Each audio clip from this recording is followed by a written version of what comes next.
Hello అండి, ఈరోజు పల్లీలు సున్నుండలు చేస్తున్నాను చూడండి. సోమవారికి ఈరోజు శనివారం కదా, ఇదే నైవేద్యం ఆయనకి సోమవారికి. అయితే పల్లీలు సున్నుండలు కావాల్సిన పల్లీలు లైట్ సిమ్లో పెట్టుకొని చక్కగా యాగనియాలి. యాగనిచ్చి పొట్టు తీయకండి, పొట్టులోనే చాలా విటమిన్స్ అన్నీ ఉంటాయి కదా, అందుకని నేను పట్టుతోటే చేశాను. అయితే చక్కగా లైట్ సిమ్లో పెట్టేసి వేపేసాక చల్లారాక మనం చక్కగా మిక్స్ చేసేసుకొని ఓన్లీ పల్లీలు ఒకటే వేయాలి.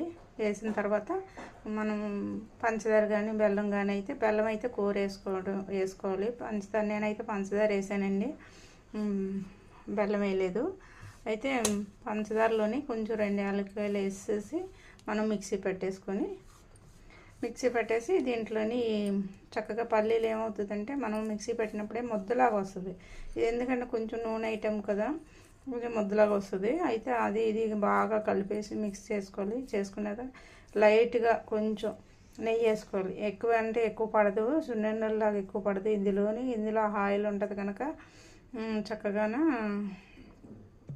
కొంచెం అయితే సరిపోద్ది. మనం కొంచెం వేస్తే సరిపోద్ది. చక్క ఉండలు చేసేసి పెట్టేసుకోవడమే. ఇది ఏంటంటే పిల్లల కాళ్ళకి పిల్లలకి ఎక్కువ పప్పు చెక్క, పెద్దవాళ్ళు కానీ పిల్లలు కానీ పప్పు చెక్క పెట్టాలంటారు. పిల్లలు అయితే నవ్వలేరు కదా, కొంచెం పెద్ద వయసు వాళ్ళు కూడా నవ్వలేరు కనుక ఎవరికైనా సరే బాగుంటుంది. ఇది పల్లీల సున్నుండ చాలా టేస్ట్గా ఉంటుంది. మీరు కూడా ఒకసారి ట్రై చేయండి. ఈరోజు శనివారం కదా, వెంకటేశ్వర స్వామికి నైవేద్యం కింద నేను చేశాను. చూడండి ఎంత బాగా మన సున్నుండలాగే వచ్చాయి. ఇదండి ఈరోజు శనివారం వెంకటేశ్వర స్వామికి ఇది నైవేద్యం. తులసి ఆయనకి చాలా ఇష్టం కదా, అందుకనే సమర్పిస్తున్నాను. తులసిని కూడా కొంచెం పెడుతున్నాను.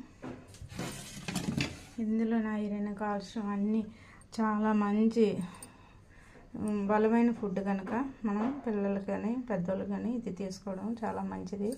మీరు కూడా వీలైతే ఇలా చేసుకోండి. నేనంటే సోమవారికి ఈరోజు మీకు చేశాను, అందుకని మీకు ఒకసారి చూపిస్తాము, మీరు ట్రై చేస్తారు కదా అని.